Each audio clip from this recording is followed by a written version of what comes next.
The Laṅkāvatāra Sūtra, Chapter 2, Part 28. Mahāmati Bodhisattva then asked the Buddha, "In the sutras, the Bhagavan says that the Tathāgata is intrinsically pure, endowed with 32 attributes, and present in the bodies of all beings, and that, like a priceless jewel wrapped in soiled clothing, the ever-present, unchanging Tathāgata is likewise wrapped in the soiled clothing of the skandhas, dhatus, and ayatanas, and stained with the stain of the erroneous projections of greed, anger, and delusion, and that this is what all Buddhas teach.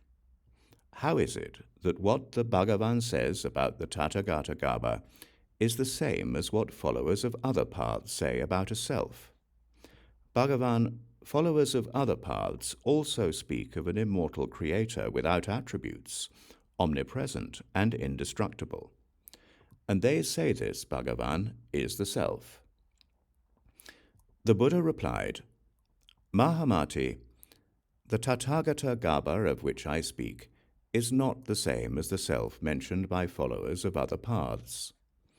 Mahāmati, when I speak about the Tathāgata, sometimes I call it emptiness, formlessness, or intentionlessness, or realm of reality, Dharma nature, or Dharma body, or nirvana, what is devoid of self-existence, or what neither arises nor ceases, or original quiescence, or intrinsic nirvana, or similar expressions. It is to put an end to the fear foolish beings have about the expression no self, that the Tathāgatas, the Arhats, the fully enlightened ones, proclaim the teaching of the Tathāgata as a projectionless realm devoid of fabrications.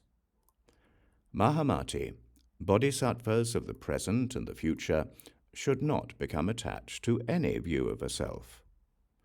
Take, for example, a potter who applies such things as manual labor, water, a stick, a wheel, and a string to a lump of clay to make different kinds of vessels.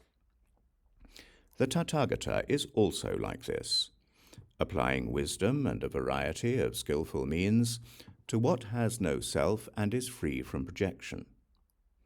Sometimes I speak about the Tathāgata and sometimes no self.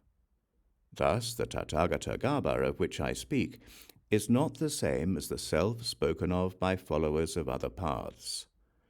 This is what is meant by the teachings of the Tathāgata.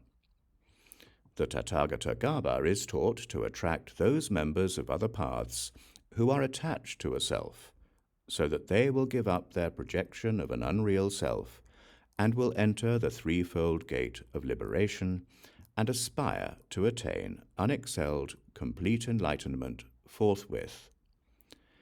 This is why the Tathāgatas, the Arhats, the fully enlightened ones, speak in this manner about the Tathāgata.